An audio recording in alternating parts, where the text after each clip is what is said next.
I called ICE on somebody.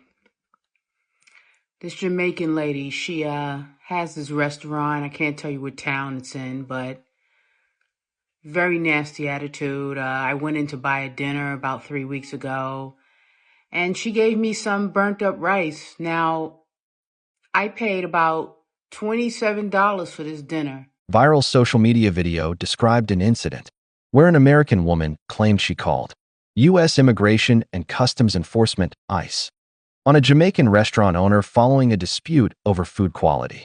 The woman reportedly purchased a meal and, upon opening it, found the food was rotten or spoiled.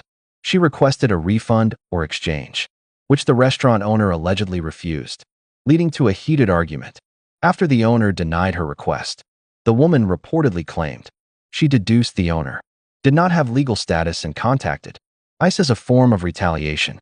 In recent social media posts, the woman claimed that when she returned to the location weeks later, the restaurant had been shut down.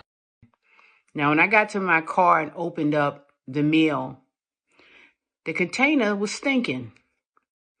Okay, that's how rotten the food was. So I went inside and politely asked her for another plate because the food was not adequate. Instead of her being a nice business owner, making the customer happy, she decides to curse me out like a dog.